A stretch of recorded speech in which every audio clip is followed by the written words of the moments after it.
Hello and welcome to another exciting episode of the Quality Policing Podcast with me, Peter Moskos, professor at John Jay College of Criminal Justice. As always, there is more at qualitypolicing.com, and these recordings are also available on YouTube, and there's a link over at qualitypolicing.com. Tony Barksdale, a friend of mine, passed away recently. You probably don't know who he is unless you're from Baltimore and interested in policing, in which case you probably do know who he is. He was my age, which means he died much too young. And he was the Deputy Commissioner of Operations in Baltimore until 2012. And more recently, he was the mayor's or deputy mayor for public safety, which he was appointed to in July 2022. And every time he's been in charge, murders have plummeted in Baltimore. When he was the deputy commissioner of operations, Baltimore saw a decline in murders from 282 in 2007 down to under 200 in 2011. Then he was replaced by Anthony Batts, and policing in Baltimore kind of went to hell after that. He spent many years on the sidelines and then became the deputy mayor for public safety in 2022, a year that saw 333 murders in Baltimore, and this year there will be well under 200. How much of that is because of him? I think a lot. And you're going to hear in this conversation why.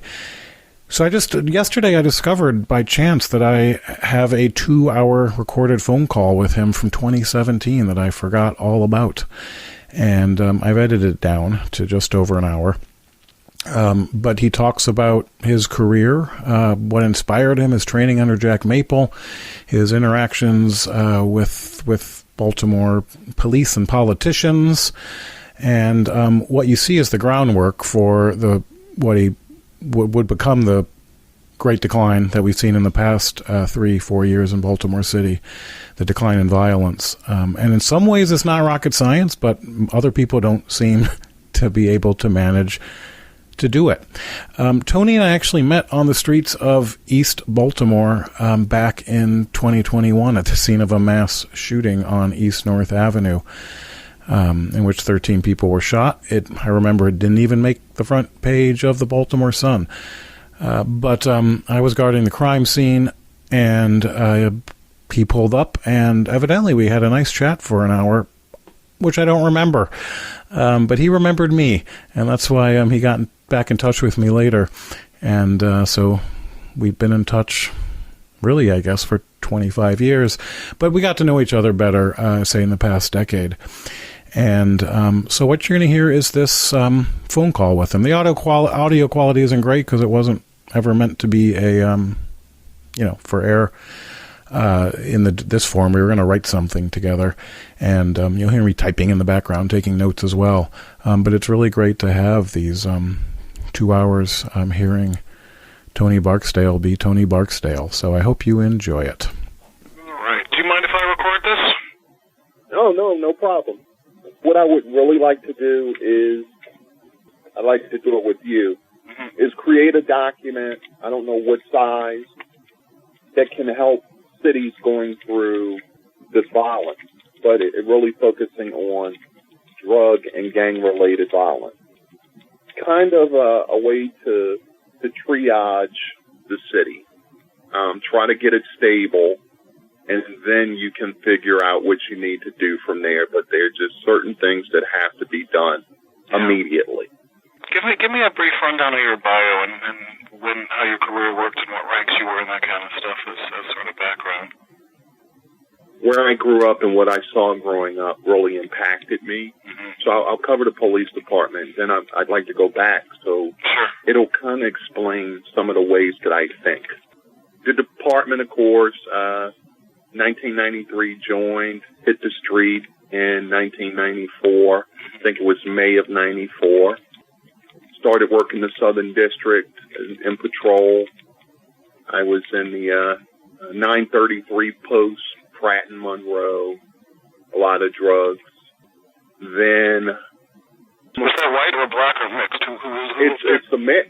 Uh-huh. It's a mix, and when you have white customers in Baltimore, the dealers, they'll mark the prices up. You got a lot more issues as they fight over the white clientele because they, play the games, cut it up, whatever. Anyway, so that was Sector 3, 933 Post. I went to Sector 2 when Dorsey McVicker became a sergeant. I wanted to work for him. Well, I was recruited. Mm-hmm. And I left, went to Sector 2, which was Westport was my post, mm-hmm. but often did work in Cherry Hill. So then after Southern District, I made detective in 96, went downtown. We were a citywide detective squad. I did, undercover purchases, a lot of street enforcement, but we kind of could go from the bottom level to the top because we were detectives and I could go anywhere. Right. Got promoted out of narcotics in 98. Went back to the Southern District as sergeant, Sector 2 again, going back home. And then after a little while there, Ed Norris comes along in 2000. Yep. I believe. So I made a big case running a unit down in the Southern District, get called down, meet him, get called back, and he says that I'm going to report to him.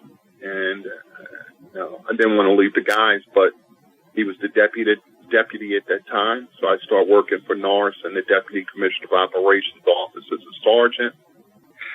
Yeah, I was there the night when Daniels resigned, when Daniels, gave it up. I was there. I was there that night. It was Norris. I was in the office. It was Norris and Bert Shiree. It was the three of us in the office when all of the knocks at the door started, saying that, Daniels has told O'Malley that he's done. Yeah. Why did he quit? Do you know? Because he didn't want to go along with O'Malley. O'Malley had that direction. O'Malley wanted that New York style, and Daniels didn't want to go along with it. So he went his own way. Because Daniels is why I became a cop. Because originally when I went down there, I was just doing research, and he calls me. He basically disapproved my research on day one of the academy, so this is late 99. I don't think he even knew I was there. I just think he vetoed me because the signature on my approval was Thomas Frazier. And I think on principle, he just vetoed everything Frazier did, and I was part of that. And I was in the major's office at the Major Kogut, I think, in the academy. I was like, well, can I call him? And he thought that was odd. And I was like, well, if I'm not in the chain of command anymore, I can just call him, right?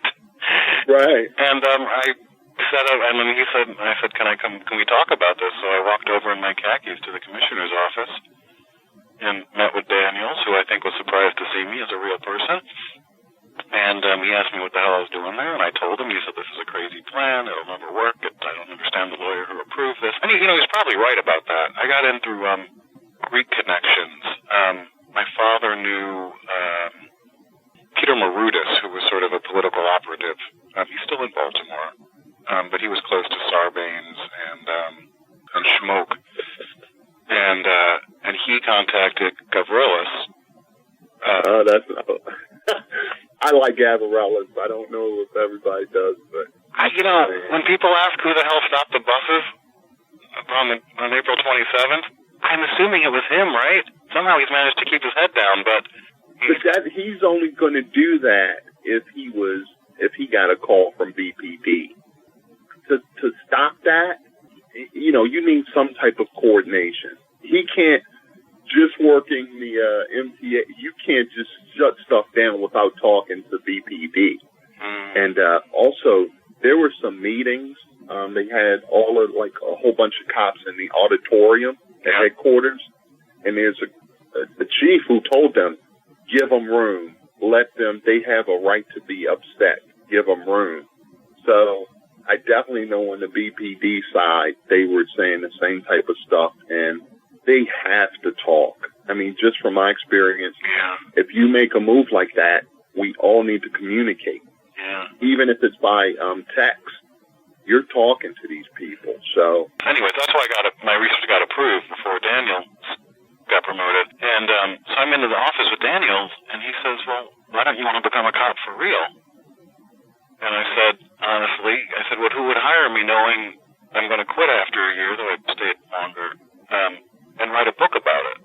And he said, well, I think you just had mercy on me. I said, look, if I go back now to Harvard, I failed. Like, this is the end. I just got here, and I don't know how to go back. I have an apartment. I know where to go.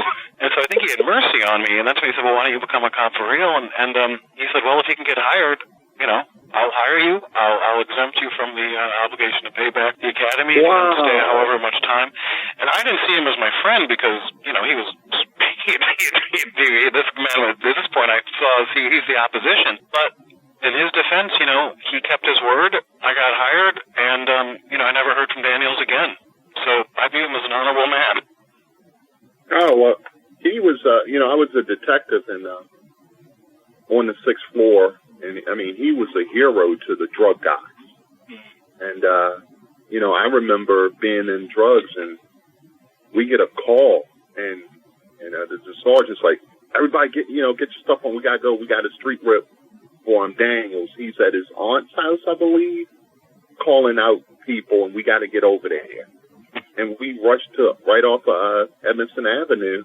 And he's in one of his family members' houses calling out rips to us. So I just respect stuff like that. Uh-huh. That's interesting. Yeah, but anyway, so let's see. Norris comes along in 2000. He's the deputy. And where does that put you?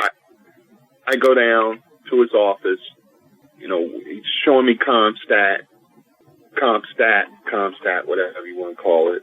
So I start doing the investigations for him. I go to New York to train under Maple's crew, and which eventually became Norris's crew, how to do the CompStat investigations.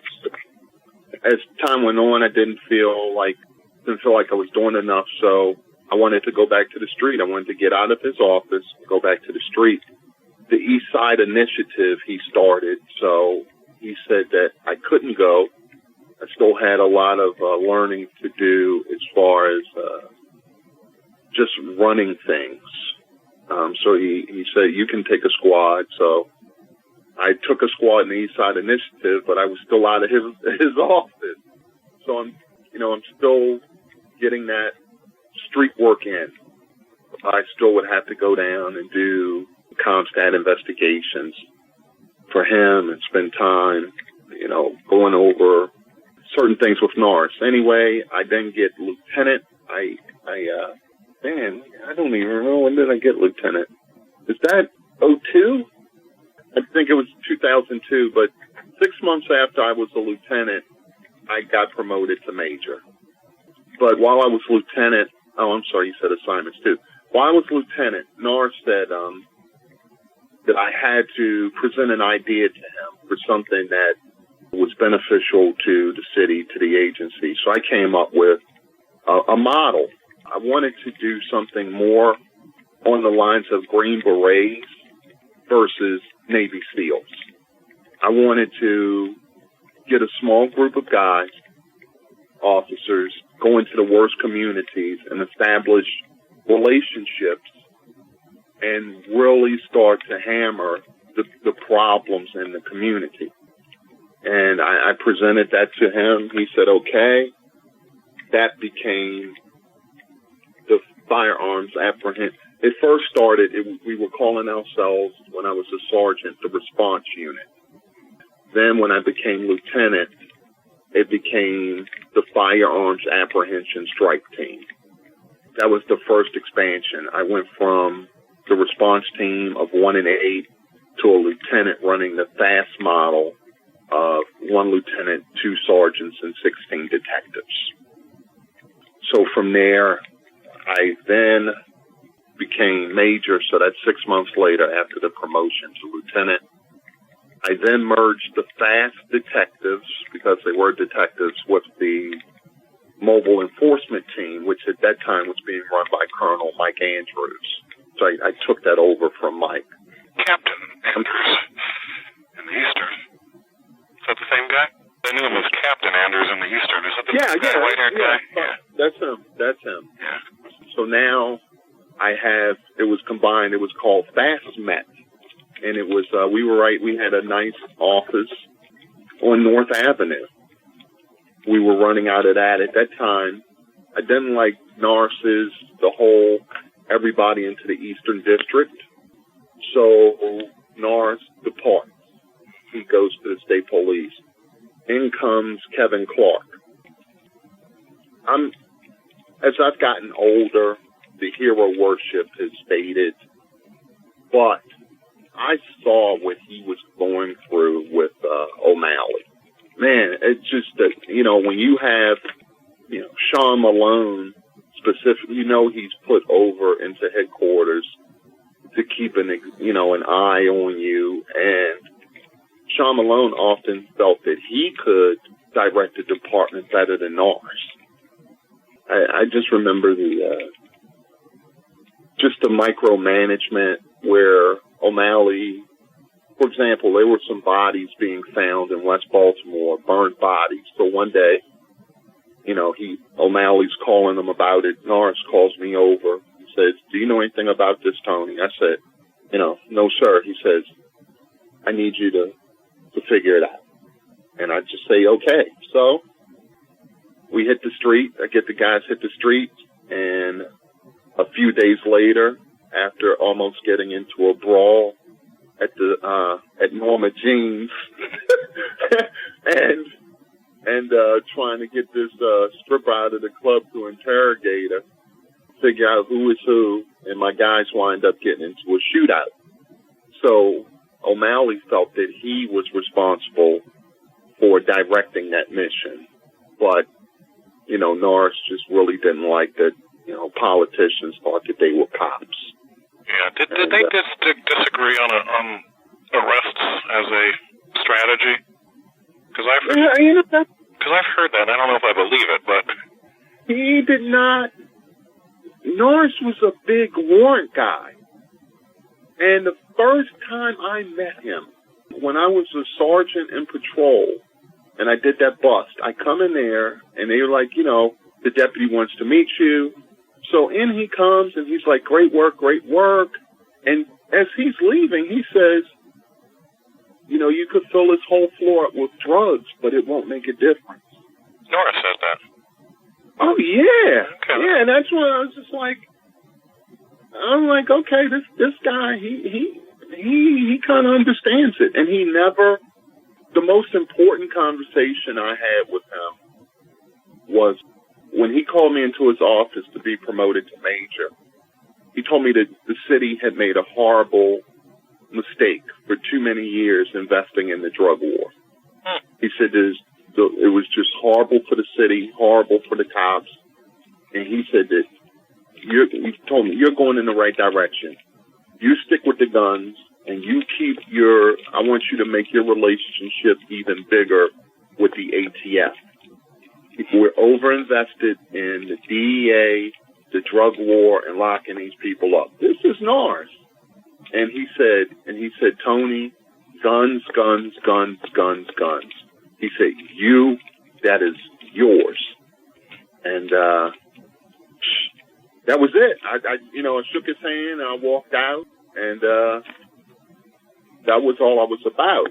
But because I met O'Malley in, I don't know if it was 2000 or 2001, but I wrote an op-ed for the Baltimore, so it must have probably 2001, because I don't think I would have written it if I knew I was quitting soon, because I didn't have permission or anything. O'Malley, his people said, come and meet the mayor, so I dropped everything and said, okay, and go to City Hall and go up to the office and have a one-on-one meeting with him. He asked me what I'm doing there, and I tell him, and he told me how the numbers were all fudged before he got there, and pointed to that binder, which I never did look in. And I remember he gave me a mayoral Diet Coke from his fridge. And but at one point, I can't remember what led up to it, but I said, Mr. Mayor, we can't arrest our way out of this problem. And he turned to me and he said, why not? And I was like, oh. Wow. And I was like, he doesn't get it. Holy, wow. Yeah. And I was like, that's unfortunate. Well, that's fair. That was one of the, I'm trying not to skip anything. I'll write it down. We'll get to it all eventually. Don't worry about that. when Clark comes, by that time I'd stressed myself out because, post-NARS, I was the NARS guy. Mm-hmm. And I had all of these old-timers who were pissed off that I was a lieutenant for 6 months. I think I was second youngest major to Skinner in the department. So you got, Skinner and I are the NARS guys, but he was a little better with the other one. And I wasn't, and I never cared about it. So, the attacks began, and I'm, trying to worry about the street, and, the internal politics were worse than the street to me. Right. The Mayor O'Malley's team, city stat team, and his criminal justice person. So by this time, I'm not even thinking about drug arrest. So I created a few formulas and theories. And so I started to preach, it's not about drugs, it's about violence. But drug arrest gets you into the violence faster. And, every arrest that I was getting, I said, I want people going straight to central booking. I started to see, I made every arrest, unless there was a specific reason, you had to write an intelligence report. Right. And so every day I would come in and I would have 20 intelligence reports. And so I changed the reward model, where before, as O'Malley was, if you made 30 arrests, you were the man. To me, I would say, you made 30 arrests. Tell me, what crime did you help solve? What person did you identify for homicide? What person did you identify for a shooting or a robbery? And as I started to have that type of, attitude, arrests started going down. And then it started to be a thing of people were proud to get, because if you submitted a great intelligence report, I could come out on the floor in front of everyone and say, hey, I need to talk to you about this great report. Come on into my office. So that, that started changing things. And then the sergeants and the lieutenants started to have pride in saying, boss, we found a guy and we sent him down to homicide and he identified the shooter. Okay? To me, that mattered. Right. I didn't care anymore about you walking in and saying, I got 500 pieces of dope and a gun. I did that. And it didn't, I know this sounds crazy, but it didn't even matter. It didn't matter. What mattered was when I started saying, everything that we need to focus on is in the homicide and the shooting and the robbery cases. The names, the places, this is where we need to focus. So I'm pushing that, and then O'Malley's people start to really come at me. By this time, Clark is gone, so it's Marcus Brown and Ham. Ham was in the academy when I was an officer trainee, so I always respected him. And but as you go through the department, you realize that some of the people who you think are sharp are really dull. So Marcus Brown is a big lock 'em up guy. So Debbie Owens and Fred Bielefeld are locking everybody up, and I would not do it. So O'Malley, of course, had a say in my promotion. He knew I was Norris's guy, but at the same time, when Norris left, O'Malley called me and said, "Tony, this is your mayor. You know you don't look good in brown." And it shocked me, and I said, "Mr. Mayor, I'm Baltimore City. I'm not going anywhere." And he said, "Okay, good. We need you."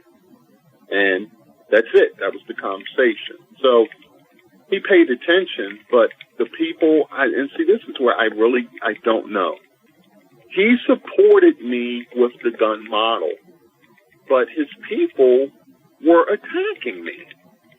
So was he just smiling in my face? And you understand what I'm saying? Yeah. So they are constantly. I'll tell you one day.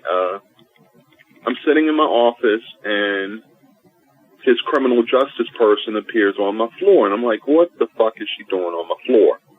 "Tony, there must be a problem. Can I check your computer numbers?" So she's on the floor for a while, and then she comes to my office and says, "Your arrests are really down. We just ran them across, central booking, and your arrests are just really down, Tony. The mayor's not going to be happy." And that's when I'm like, oh, okay, this is some bullshit. So I drafted a response to Marcus Brown, who at that time wasn't trying to show his hand, and I called him out, and I said, I think the title of it was "As the City Bleeds." And it was basically, you're so consumed with stats, and you're not focusing on the killers. So we know how that goes. Brown eventually goes for the state police, and O'Malley gets governor. And let me tell you this, along the way, when I was in charge of planning and strategic analysis, that's after I came back for my heart, I drafted a document that said mass arrests were wrong, it's activity, not productivity, and it's hurting the city. And I then got into a huge shouting match with Clark's guy, Romano, who was running at that time the organized crime division. And that caused me even more trouble. But I had to write it. I had to say it. And I also used, like on the blog thing that I did, I felt like I got away with it, that I actually put in writing during the O'Malley period, underhand, that we did less arrests. With fewer people in my section, we did less arrests and got better results. So that, to me, I know it might sound small, but that was a win for me. Yeah. So the battles, I fought these battles. So in 2007, and I might be skipping too much, I think. But anyway, in 2007, I get a call from the guy who I worked with in Norris's office, Derek Mayfield, who is now in charge of executive protection for Sheila Dixon. He says, look, the mayor's going around. She's trying to find who she needs to stop this violence. I've told her it's you. He said that she's having all these secret meetings. She's met with O'Malley. She's met with Norris. And your name keeps coming up. And I said, well, O'Malley was here, dude, and I was still dealing with Marcus Brown and all of that shit. And he said, I'm telling you, they're all saying your name. So, in 2007, in a private meeting, she cleared a whole a side section of the Mount Washington Tavern. And at this time, I am a detective colonel. I'm overseeing OCD after Clark and Romano have gone. So I go to meet her. Hand is still in place, but she's quietly trying to make her moves. And who's the commissioner now? I'm sorry? Who's the commissioner in 2007? Commissioner Hand. And she's okay. Yeah, so she's trying to figure out who is who. So I meet her, and she says, my city will not see 300 homicides, Barksdale. Now tell me what you're going to do about it. And we talked, and she asked me, and I'll tell you the difference. Dixon knew her shit. She knew more about the police department than O'Malley, which would make you say, come on. But it wasn't just about the numbers. She knew relationships. And she said to me, could you work with BFL? And I said, I'll work with anybody as long as it's for the city, for the department. I don't have to like who I work with or for. Right.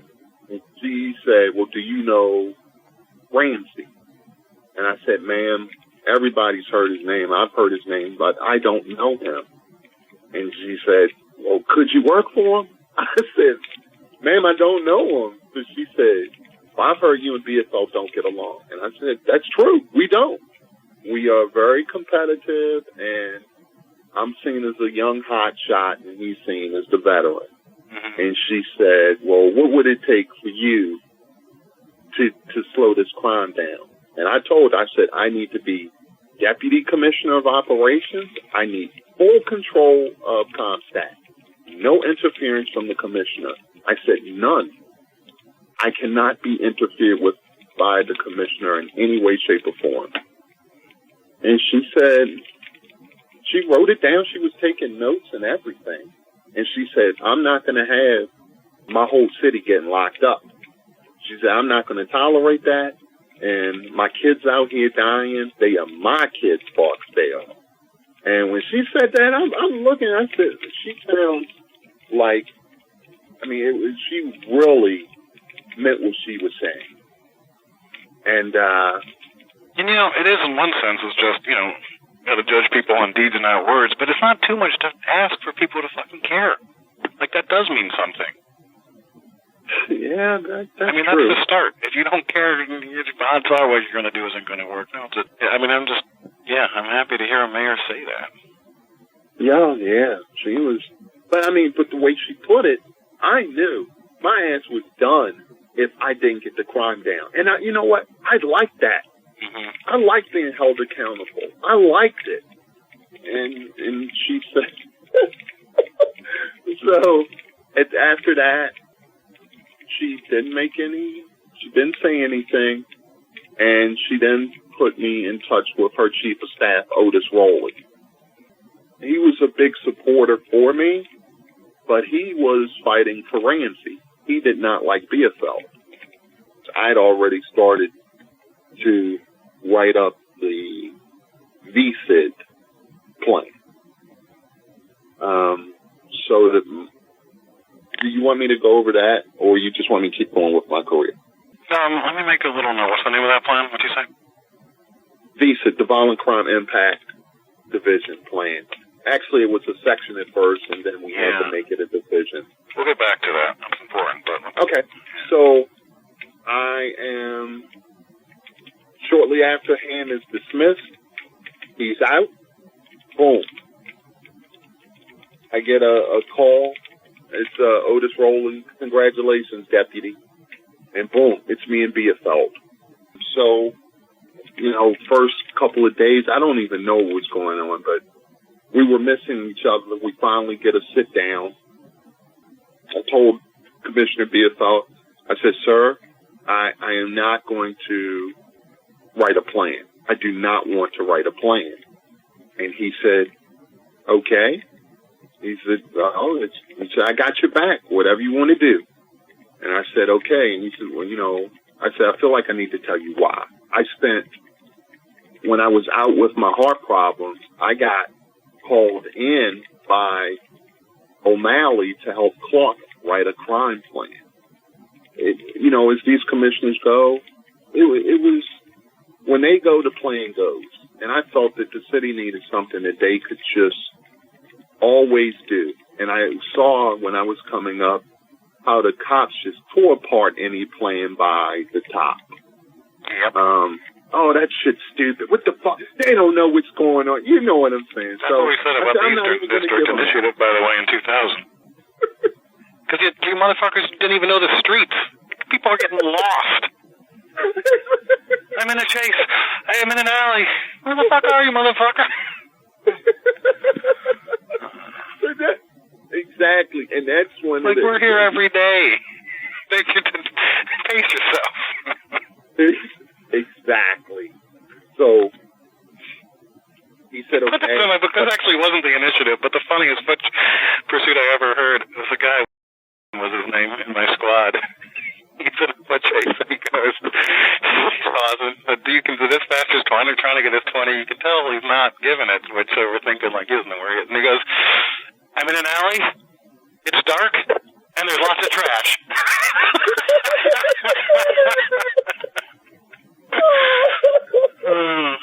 Oh, no.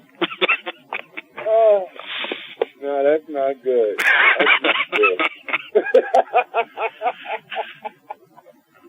Oh, I know he suffered for that one. Yes, he did.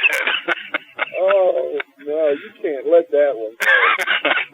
Oh, man. But, so no plan. I knew that I could run everything through ComStat, and I'll tell you, and the one thing is, I knew everybody in the department. I knew who were the workers. I knew who were the phonies. And I had to have a tight ComStat because I didn't have a written plan, but I saw what we needed to do. Mm-hmm. And as we went, then, BSO comes up with bad guys with guns. Bad guys with guns. That was his thing. That's fine. You want to put a saddle on the horse, that's fine. You're the commissioner. Ride it all you want to.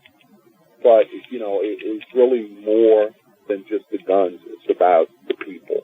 And I'm not a big fan of multiple arrests. I want to know who I'm getting. And sometimes you do have to hit an area hard. And I'm saying, okay, you got to let these arrests run due to the size of an organization or just the overall open-air drug problem. But at some point, you got to get off of that ground level and you got to start climbing the ladder to make an impact, which is something that just wasn't happening in the O'Malley era. It was everybody counted the same, and that was just horrible. But anyway, I get VSIT in place, expanded just a few times, tweaked the boundaries of the deployment zone, and we go in and hit historic lows, and I make it to a BSL leave. I'm acting commissioner, and Rollins Blake wants to go in the direction of reform and brings him back. So that was my career. And then everything goes to hell. So what about your life? Oh, I'm not married. That was my career. There's no way I could be married with that career I had. But start at the beginning. When were you born? Oh, I was born in 1971. Oh, what's your birthday? We're the same age. Come on, are you serious? Is it? Okay, all right. Look at that. I got 3 months on you. And where'd you grow up? West Baltimore. And where'd you go to high school? I went to finished at Northern High School, but I gone to college. Why'd you become a cop? Oh, I wanted to make a difference. I was seeing the drugs come into my grandfather's neighborhood, and some of the same guys I grew up with were dealing, and some of them had become addicts, and I just really wanted to try to help. And that's why I became a cop. And what did your parents do? I really don't know my father. My mother divorced my father when I was a kid, but my mother was a corrections officer. That's rough. She was a school teacher first, but then she didn't like that. She became a corrections officer. That is an unusual career path. Well, my grandmother was in corrections. So, was the job what you expected when you started? I was just proud to have a job. I didn't want my mother to have to work overtime or, deal with all that stuff. I wanted to start growing up. And it was great being young and making your own money. Mm-hmm. And my mother had a rule. If it was something really expensive you wanted, you pay half and I'll pay half. And to me, I always liked that. So it was really good. And I started seeing these kids had better work ethic than some grown men. All right, so VCID, that's what you think of as the plan, right? Yeah, what I did was I created a set of zones across the city.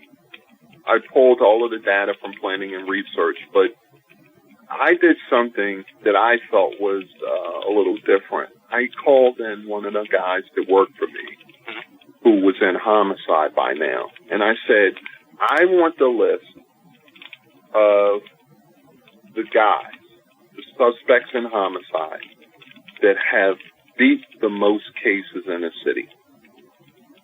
I don't want the guys who've been to jail. I want the guys who have beat cases. And he comes in maybe a week later or so, and it's a list. He come up with about 6 names. Then I went to, and I wanted to know who were the worst guys that they had intelligence on. I didn't want to rely on my intelligence that had been turned in. I wanted to know what's the precious group of names that you have. And the list wound up being 12 names. And I called over to, he's the United States attorney who got tied up with the Fast and Furious stuff, the ATF debacle, Jason Weinstein. So Jason Weinstein and Steve Levine come over to my office. By now got a list of 12 names. And I said, these are the most important criminals in the city. We went over them, and they said, if you can get them and make a solid case, we'll prosecute. To know, right away that you've got the United States attorneys on board with you, that makes a difference. So they were there if you know how twists and turns can happen on the street. Maybe you in the process of getting a search warrant, but the guy is right there and he's dirty. You could go for it because then we could immediately pick up the phone and call the attorney. Why did you call the U.S. attorneys rather than the Baltimore State's attorney? Because if I just come out of working more with the feds. My relationship was solid. They started to know that I wasn't into bullshit. I don't know if that makes any sense, but I wanted high quality cases. I did not want volume. I would also be sure that any case that we were working was beneficial to the city. So many times in the past, you'd have them up on wiretaps in Baltimore County, and it doesn't even impact the city. My reputation was there with the feds at this time, and I wanted Fed time for these people because I'm trying to talk to the street. And what I mean by that is, I really think people underestimate that criminals communicate. That a guy in the east side could actually know about a guy in the west side getting popped. Or maybe guys are all going to the same supplier. And a guy could be from Cherry Hill, another guy could be from Northwest. But if that supplier gets popped, then you got Cherry Hill and the Northwest saying, what the hell's going on? So if you start pulling at those threads in the crime equation, you're actually starting to communicate with the street. You're starting to tell the street, it's fucking hot out here. And it's a difference when I knock you off versus when the guy comes to get you in a ATF, a DEA, or FBI jacket. That's a big difference psychologically on the street because they start to get paranoid and say, yo, I'm hot, we hot.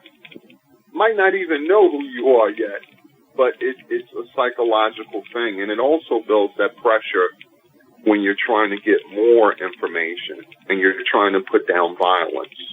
I've just seen, my experience has been that cooperators really give more when put in that federal environment. And I think that's tried and true. I know there are cities. Yeah, and it was, and that's why I don't want to mess around. I don't want to go through the state, but I can say this, and I know, David Simon has his issues with Bernstein.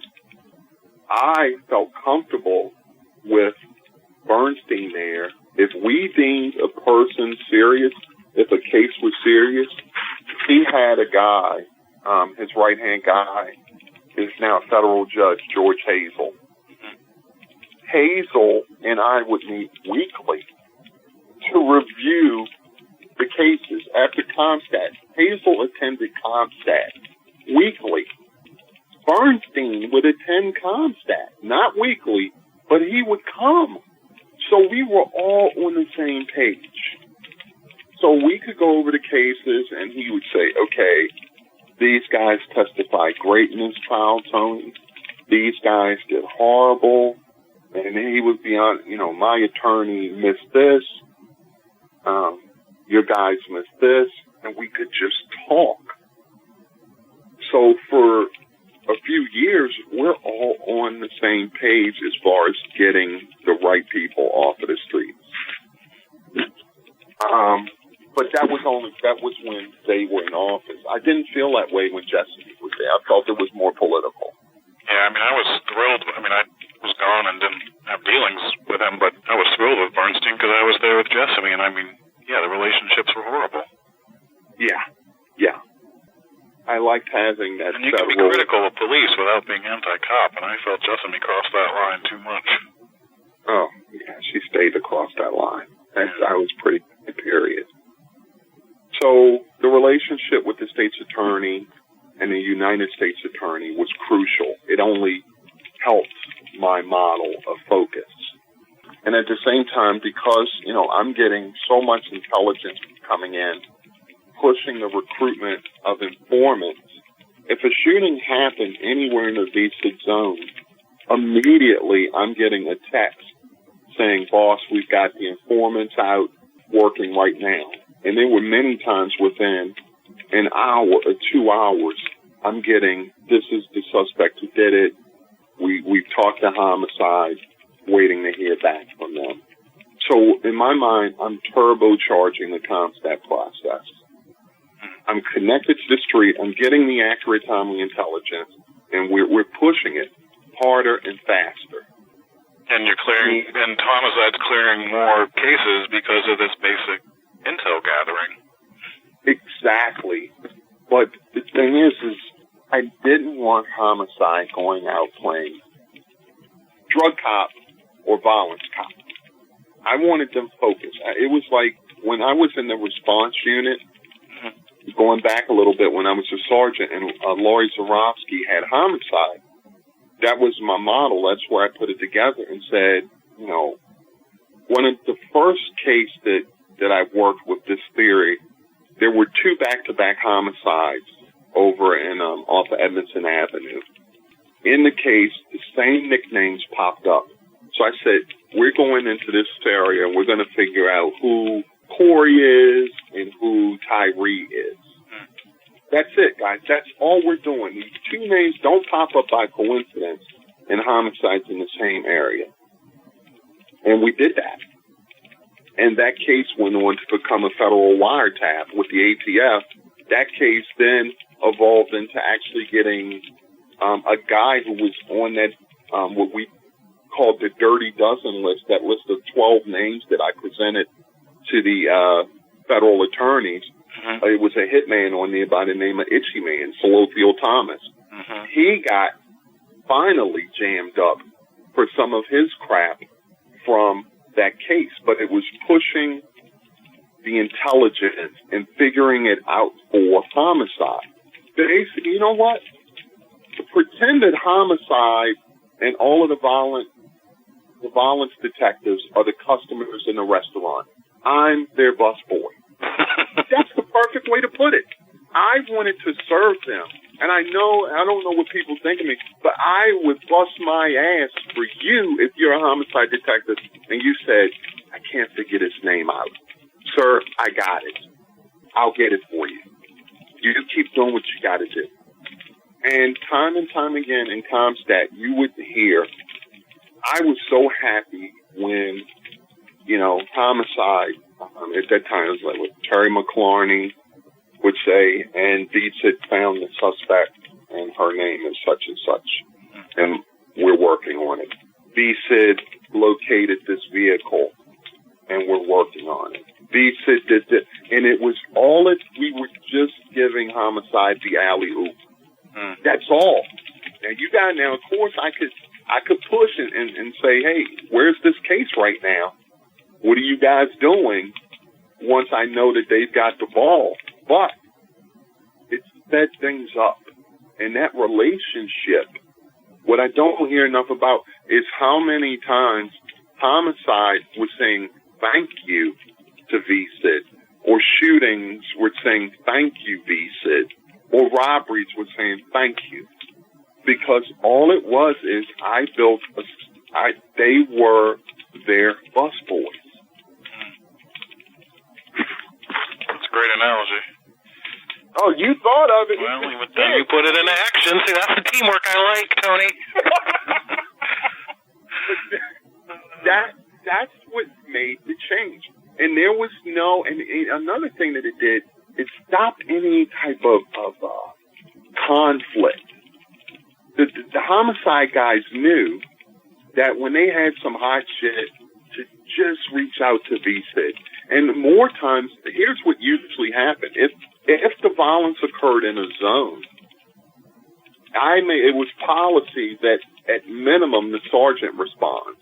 Mm-hmm. So they've always got a rank right there where they could say, what do you have in this area? And within right there, that sergeant, or if the lieutenant responded or the major responded, they're saying, oh, we know which shop is working this area. What's your description? What kind of car? We've got it. We're instantly, in less than a day, and sometimes in minutes, they're all on the same page of who are possibly involved. I really felt that was really effective, and I think, I don't want to say felt, I proved it. It worked in the city. But, I hear this, the negativity of it, but what I've said recently is, look at the city without VSID. Yeah. Look at it. From when Bratton, in his plan, he kind of downplays the importance of it. And of course now Davis saying no plain clothes. You really need that in a city that's overwhelmed with drug and gang violence. But there's one thing about plain clothes. I mean, you're not. How much was this undercover or plain clothes? They were plain clothes, but at the same time, VSID. It was basically a few components to VSID. I'm describing to you the VSID street teams. Mm-hmm. Under VSID also were the federal task forces, and I put some things in place with the federal task forces that were unique for Baltimore. Any wiretap had to be 30 days or less. If your wiretap, if you didn't have the bad guys within 30 fucking days, then how good is your case really? Right. Are these motherfuckers that much better than you? So if the case even looked like it might go over, then the United States attorneys, it would be Jason Weinstein calling me directly saying, Tony, I'm telling you, I just need to stay up give me one more week. We're just trying to tie up a few more things. But before in the city, these guys would go months on a wiretap. And I could work a street angle with informants and wind up bumping into the wiretap. Mm-hmm. Which told me that your cause for exhaustion was bullshit, that you didn't work the street enough. Because I took a shortcut right in by talking to someone. Exactly. So that's why it was 30 days or less for wiretaps. As a matter of fact, I turned it micro tap. They were, brief periods, but they had to be intense. So that was the difference. I would not allow any cases to be started they had to give me a presentation before I would approve them doing a wiretap. And if it was the DEA, they said that they had a wiretap they wanted to work, I would go and meet with the ASAC of the DEA and say, what's in it for Baltimore City? Because if there's nothing in it for the city, I'm pulling all of my fucking guys. So Baltimore was first, and that was different. Of course, the same people I tried to keep knowledgeable, not the best going into the federal task forces. So oftentimes the VSIT street teams would lose experience, but they were going into these federal task forces with knowledge of what's really going on in the street. So that really worked for the city. Did this impact patrol at all?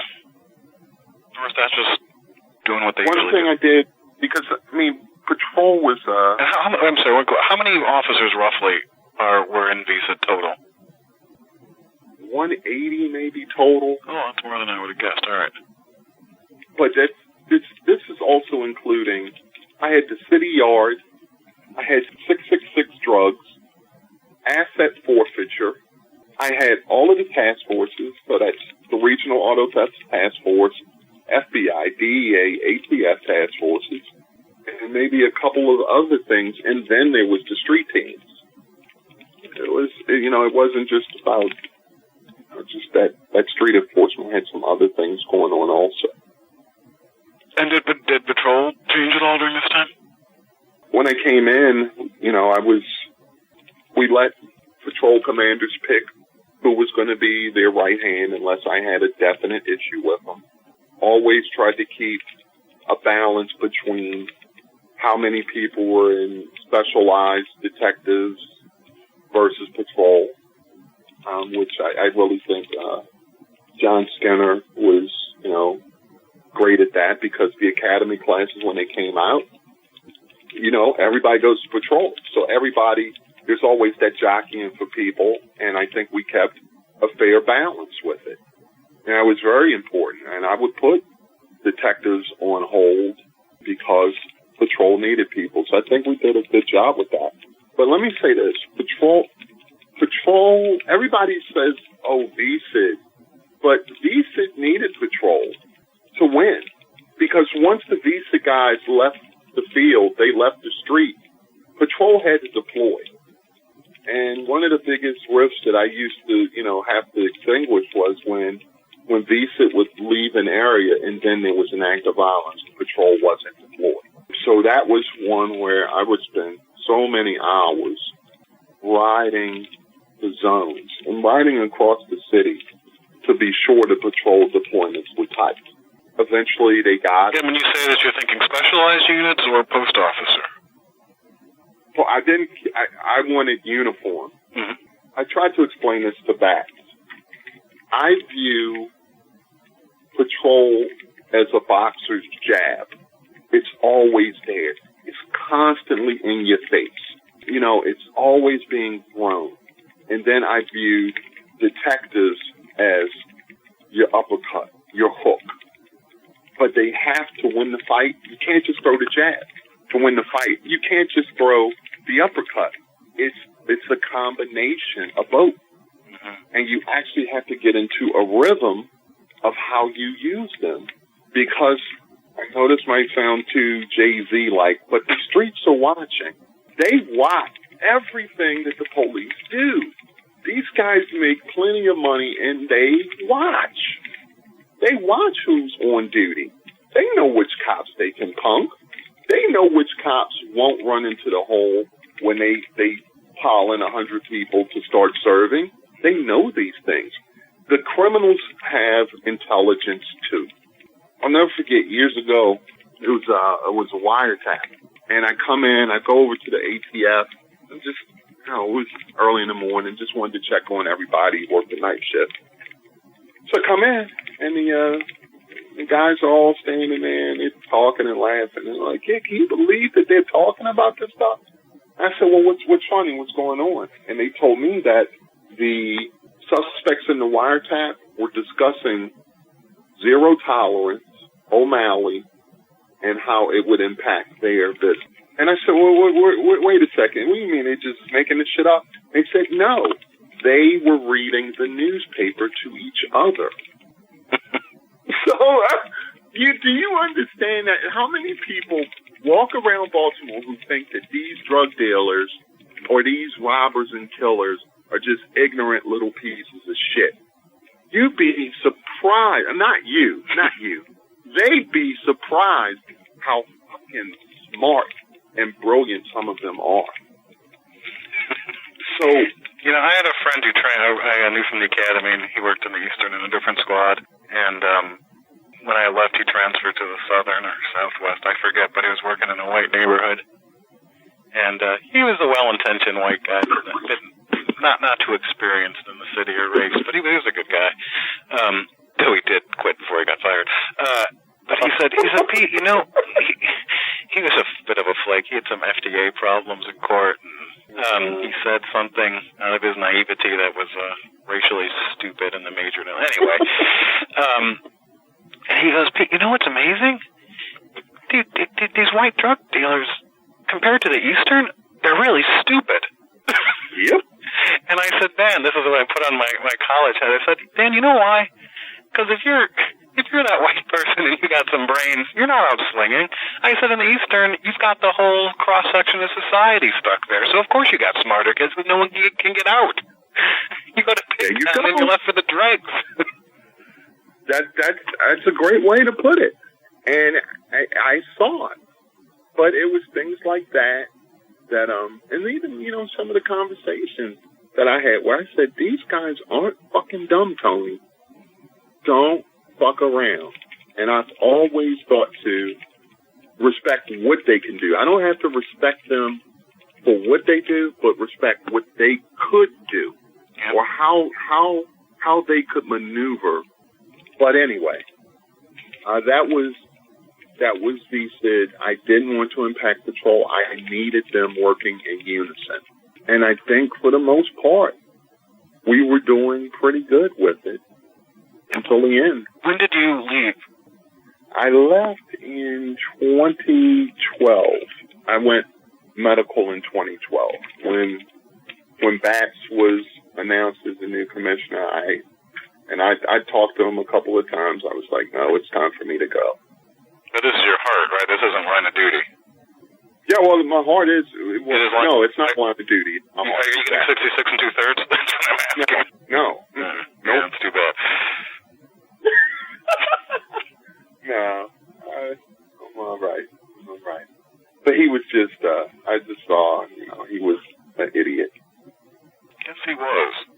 I saw him speak at John. I mean, look, when he came in, I gave him the benefit of. Well, I don't know if I did give him the benefit of the doubt because I thought that you got to stop bringing in outsiders because I'm not saying Baltimore is that unique, but there's knowledge you gain from decades in the city that this guy doesn't have. And I said, where the hell's his track record? He's just a career jumper. He claims victory and moves on. Like, I don't see any great accomplishments, but he played the political game to be part of that, you know, reformers movement of police chiefs. But he spoke at John Jay and for No Bolda. And, you know, it was a very sympathetic crowd, lots of mm-hms and head noddings. And I'm nodding my head during most of his speech, and then it ends, and I'm thinking, he said nothing. He is a politician. He just hoodwinked this crowd, including me, for an hour, getting everyone to agree, and I can't tell you a single thing of substance he said. And that's when I was like, man, Baltimore is doomed. Wow. Yeah. He told me that I had too much power. Yeah, well, they pandered to these politicians. I mean, Rollins Blake could have had it good. I didn't care for it, but the agency was functioning. We were dealing with crime, and anything else we could fix. But she just had this mindset of that everything was just bad here, and she wanted to change. But I remember beating her in cases in the Southern District, so I don't think she liked me anyway. But that doesn't matter. It absolutely doesn't matter. Whatever happened, happened. But she has shown, even from 20 plus years ago, she's not a fan of police. Right. And to be mayor in this city, you can't have that attitude. I mean, you got Pugh now. Pugh was showing that she doesn't like police. Mm-hmm. So, at least in my opinion. Yeah, at some point, bad leadership has consequences. And, the city can, it can be on autopilot a little bit, still function because you got, some huge organization. But year after year, I mean, that's why I think of the riots as chickens coming home to roost, because you had a mayor who was doing her best New Orleans Mayor Nagel imitation. I mean, she was in the corner of her office, incapacitated. You had a commissioner who had his head up his ass and is still thinking he's on the West Coast. One of the problems I think with bats, what pisses me off about the riot is people who somehow pretend it was inevitable, like God ordained it. Like, oh my God, 100,000 people were arrested in 2005, so people rioted in 2 years ago. And no, it was bad leadership. There were tactical decisions made that didn't work. And, I mean, there's some individual ones that I have issues with, but I think the biggest one is that bats came in, I think, coming from Oakland, thinking that people hated cops more than they do. I think things are different. Oakland has a long history of black nationalism and more radical civil rights groups. There's no Al Sharpton in Baltimore. So Bats comes in, I think, assuming that there's going to be a conflict, and I don't think that was inevitable. And the police that way. And once I saw that, once you see a line, once it becomes us versus them, there's no way that's going to end well. When police stop policing with the crowd, but start policing the crowd as the enemy, it was doomed. And then to let that damn place and not clear that intersection and let that fire go on while they're organizing their line, it literally brought me to tears. Yeah. Because, I was surprised. I felt on April 27th, I felt not in the same magnitude, but I felt grief like I haven't felt since my father died, because that damn city sticks with you. And I'm like, what did I give my blood, sweat, and tears for to see this go on? I feel the same. And the last time I was there before the riots, which was probably earlier, I don't remember when, but I remember, because I lived on Eastern Avenue in Highlandtown and Greektown, and I went back to Baltimore, and for the first time in 15 years, I said, you know what? This city is actually looking better. Immigrants had come in, there were vacant storefronts that were now taquerias and stuff like that. And, I mean, the numbers back this up, right? Homicides were down, arrests were down, the population was finally going up after 50 years. And I was like, all right, it's working. And one day it all went to hell. Yeah. I kept thinking, okay, I'll give you a little period for the chaos, but it just never recovered. No, and part of the problem, then you get this progressive, and I say this as a political liberal. I'm a party line Democrat, but I am not a progressive. And the distinction I make is, like, progressives are ideological. They got the answer before you even tell them the problem. They can write reports that, it doesn't matter what you're talking about. I can tell you the report they're going to write. And the DOJ report was basically that. But it comes out of the 68 Presidential Commission on Crime after the riots back then, after Martin Luther King and Robert Kennedy were killed. And that, well-intentioned as it was, because, who's against racial equality? Who doesn't want to help other people, right? But it basically set up a model where police were not part of the solution, and in fact were part of the problem. Police cause riots. Crime prevention can only happen through great society. We got to get rid of poverty, and until that happens, nothing can get better. And that is the defeatist attitude that, and it's not that cops, I think, are saying we're not working. Cops are actually listening to their leaders. You don't want us to enforce quality of life issues? You don't want us to arrest people for loitering and trespassing when they need to go? Okay. If, you're going to criminally charge us for being in the wrong place at the wrong time? Okay, we'll answer calls. You deal with these problems. And it was the mayor's aide recently when he said, when I see a homicide, I see an employment problem. When I see a homicide, I see a poverty problem. And like, motherfucker, sometimes when you see a homicide, it's a murderer problem. Like, yeah. I'm not saying poverty is probably more important than crime at some grand societal level, but, that's not what I deal with professionally. Let's talk about crime. And the idea that poor people somehow can't help but cut fire hoses and shoot each other, how paternalistic and idiotic can you get?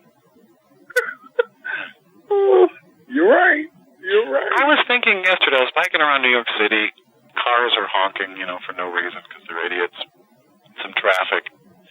And I was thinking, you know what? I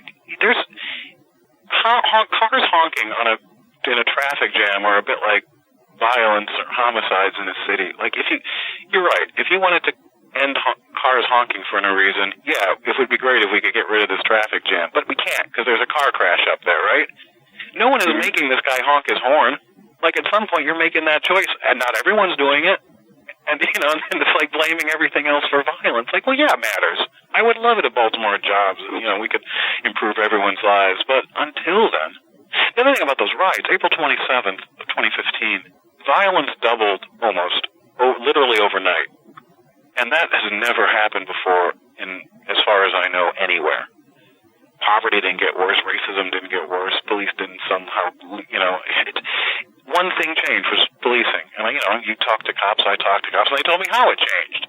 And, they weren't clearing corners. They couldn't. They were two-man patrols, that kind of stuff. Mm-hmm. And yet, people still go, oh, must have been all those arrests back in 2003. I mean, that's what the DOJ report said. They blamed O'Malley. Look, I don't like defending O'Malley too much. I mean, well, now I'd love it if he were president. But, I don't think the man's smart enough to be president. The standards have lowered. But, I can't believe that report blamed O'Malley, not by name, but the high arrest period. We all know what they're talking about of the past decade. It's like, it didn't attack any single leader for bad leadership except for one poor mayor from 10 years ago. I saw no one do a fact check of that document. To me, I looked at the numbers that they presented for the stops. And keep in mind, I looked at the department's numbers daily, and I had to look over all numbers on a weekly basis for CompStat. Mm-hmm. I don't know where they got those numbers from. There is no way they could get stop numbers because we didn't keep them. You know how many stop reports I wrote? I wrote like 3 stop reports. I probably stopped, 5 people a shift. And I wrote 3 in 2 years. And I remember the only reason I wrote 1, I mean, look, it wasn't a political issue back then. This was, but I thought they were rude, by the way. If I stop you and frisk you, and you are innocent, and I don't mean innocent like you got nothing on you. I mean like there's a description, and you meet the description, but it's not you innocent. I'm going to say, sorry, go on your way. I don't want to say what's your name, where are you going, they don't want to talk to me. Like, I've already frisked this guy. Like, you let him go on his way. I'm saying it was a full-fledged apology, but be polite, and, I'm not going to fill out a form and detain you even longer. Actually, he's now in charge of the Southeast. I'm George Kleindinst. Good guy. And he said, you got to write a stop report. I said, why? Who cares? And he said, I'll tell you why. Because I was in court a few years ago, and I got a good gun arrest on a, legitimate frisk. And they had a smart lawyer, and it says, Officer Kleindinst, how many stop reports have you written in your career? And he was like, 5 or something. Officer Kleindinst, how many of those did you find guns on? And he's like, He's like, 5. So in 7 years, officer, you stopped 5 people and you have 100% success rate? And he knew where this was going, and then the guy got off. Because then he said, you got to write some when you don't find something, so when you do, it's legit. That was some good, he gave me lots of good advice, actually. I don't know if you know him, but I'm inclined to. No, my old partner, he's a lieutenant under him now, and he says that he is a good guy. Good. It's good to hear. Yeah, he likes them. Yeah. Because I have the arrest numbers going back in Baltimore to 1994, and I trust those because, you got CBIF keeping track. But we have no clue how many people were stopped. Well, I asked internally because one thing I used to have a problem with is I would look over every officer's, if your district was up, I looked at every single officer's numbers. And then I would want to know what post are they working on. Because if you worked on a post and you're having a lot of crime and you have no activity, then I'm asking questions. Yeah. If you were working a slow post, all right. But, certain posts, I want to see engagement somehow on some type of level. And the issue of stops, when I would start to say, okay, hey, these 3 guys in this squad all reported 10 stops. Pull information and see what's the deal. So that would count as 30 stops, but it would turn out that these 2 backed this guy up on a lockup, or, these 2 went to this or that, and they're all counting the same stops. Now, technically, are they wrong to count these stops if they were there and involved? No. But if that number starts to look inflated, if you don't know to say, I need to break out who and what was really going on here. Yep. And I think that they just gave DOJ these numbers, and it fit their agenda. That's what I feel. Well, I think they had an agenda. I mean, the whole point was to trigger the legal requirement to bring the consent decree. Nothing else mattered. But the problem is, once they write stuff, then people assume it's true. And the few things I could fact-check, the anecdotes, the ones I knew about were somewhere between, they usually weren't straight-up lies, but the ones that really pissed me off, first of all, there was that that poor kid who was yanked off his bike by a cop in the Eastern in, I forget when, 2002 or 3.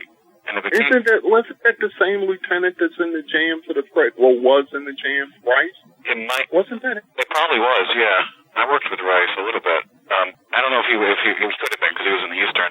But it all started because the Baltimore Sun story left out the keyword motor in front of bike. So they presented this story of this 12-year-old getting yanked off his little bicycle and then the mean cops arresting his mom, when in reality, this kid is driving down the sidewalk. He's coasting down the sidewalk on an ATV with the keys in the ignition. What are you supposed to do as he's about to turn the key and drive away. He's 13. Yes, Baltimore, that happens with the mom's permission, encouragement. And the cop takes the kid off the bike. He would be negligent if he didn't, right? And, the mom gets in his face and she gets locked up. And I'm like, well, that's exactly what you want the cop to do. And the cops ended up getting, she sued the police department and lost. But the fact that became a scandal pissed me off. But that was brought up in the DOJ report again. And it's like, you're taking bad stories from literally 13 years ago? That's the best you can do? But nobody stood up. And it's funny, we're talking about it. I was just talking to a homicide guy today. I said, why didn't anybody stand up to the report? Why is nobody saying, hey, this is bullshit, we got to figure out something better? But now it seems like it's too late. I think that's true. But I wrote about it, but no one cared. The other parts about the report that really pissed me off were, first of all, that sign that was making fun of bullshit arrests. That they go, striking fear in the heart of loiterers. They don't get the joke. How ignorant could they be? Didn't they ask anybody? But the other part, though, how it was really deceitful, is they implied that white cops in Baltimore were running around calling everybody niggas. Because they said that. And I might be naive, but I said, you know what? I never heard a white cop use that to another cop. Black cop. Of course. And I asked black guys then, I said, did you ever hear a white cop use that? Because, I didn't. You can't. It's Baltimore, right? And now whether black cops should use it is a whole other issue, right? Okay. But that is not what the report was saying. Because it was trying to present, like Ferguson, a bunch of racist cops running around. It's like, that's... Yeah, that sort of hits me at a personal level, because I still, damn it, that was my police department, and that's not, and you're describing a department that doesn't exist. I'm not saying they're not racist white cops in the Baltimore Police Department, but they're kind of hiding it on the job. You've got to. It's Baltimore. You have to, exactly. That is a big deal, and how they, where they're talking about the difference of blacks being stopped versus white being stopped. Go to any roll call in the Eastern or Western District and tell me how many of the suspects are black and how many are white. Tell me. Even with the homicides, how many are black versus how many are white suspects?